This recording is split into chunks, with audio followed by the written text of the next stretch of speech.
Gloire à l'agneau. Oh, gloire à l'agneau, créateur. Sur la terre et parmi les hommes, gloire, gloire à l'agneau. Gloire à l'agneau. Oh, nalingi na monak. Bisoto lingi to monak. Ngai nalingi na monak.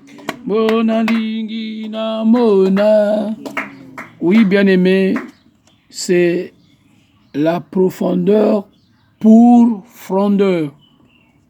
Dans la profondeur pour frondeur, nous sommes en train de nous inspirer de beaucoup de livres où le peuple s'est humilié. Nous, les enfants de Dieu, nous devons nous repentir. Amen. Hein? Le besoin de repentance, c'est ce qui s'impose parce que aujourd'hui là, Dieu ne va plus inonder le monde comme au temps de Noé, mais pourtant Dieu peut consumer ce monde par le feu. Amen. Hein? Alors et nous pouvons éviter le pire parce qu'aujourd'hui il y a une sécheresse de la parole de Dieu, il y a une sécheresse. Nous sommes maintenant dans les dépravations des mœurs. Notre génération, là, de la génération actuelle, nous vivons presque de tout. Voilà pourquoi, bien-aimé, toi qui me suis, estime-toi heureux, estime-toi heureuse. Amen. Hein? Alors, je me suis inspiré d'un passage qui se trouve dans le livre de Ézéchiel au chapitre 12, au verset 4. Lisons au nom du Seigneur. Lisons au nom du Seigneur.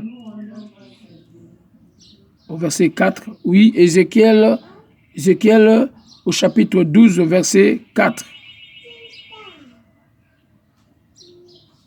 Et je crois que quelqu'un a déjà trouvé, non? Et là, je suis au verset 3, je vais lire au verset 4. Tu feras sortir tes bagages, des bagages de déportés, en plein jour, sous leurs yeux, et toi tu sortiras le soir, sous leurs yeux, comme sortent les déportés. Amen. Hein? Et la sœur Josiane, tu peux me ramener un peu, amène-moi un peu ta version, je vais changer de version. Là, j'ai lu dans la version que j'ai avec moi ici. Tu n'avais pas pu trouver Ézéchiel, c'est après Jérémie. Alors, Ézéchiel au chapitre 12, au verset 4. Lisons au nom du Seigneur. Là, je répète la lecture pour un bon entendement. Sors ton équipement comme un équipement de déporté, en plein jour sous leurs yeux. Et toi, sors le soir sous leurs yeux comme sorte des déportés. Amen. Hein? Voilà, tu peux toutefois remettre la Bible à notre sœur. Acclamons très fort pour la gloire de Jésus. Alors, bien-aimé, ce que tu dois retenir, c'est que là, on nous parle de faire ses bagages. Pourquoi faire ses bagages? Quand Dieu avait trouvé que Abraham vivait dans le péché, qu'est-ce que Dieu avait dit à Abraham? Comprenons que Abraham vivait dans un milieu hostile. Dieu lui avait dit, quitte ta patrie. Amen. Hein? Voilà pourquoi la Bible même dit, sortez du milieu d'eux. Vous voyez là le fait de sortir. Le fait de sortir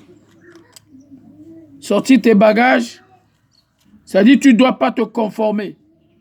Aujourd'hui, la Bible dit nous sommes dans le monde, mais nous ne sommes pas de ce monde. Donc nous ne devons pas sortir. Il y a des gens qui dorment avec vous, qui sont sorciers, qui sortent pourtant la nuit. Le corps, il reste, mais l'esprit sort. Alors nous devons sortir de par notre façon d'être. Nous devons sortir avec nos bagages. C'est comme la sortie de l'autre là, du peuple juifs du joug de la servitude dans le livre de Exode. Exode qui veut dire sortie. La sortie des enfants d'Israël de l'Égypte. Alors, bien aimé, le sortie qu'on nous dit, c'est d'aller à la rencontre de Dieu. C'est de sortir des mauvaises façons de faire.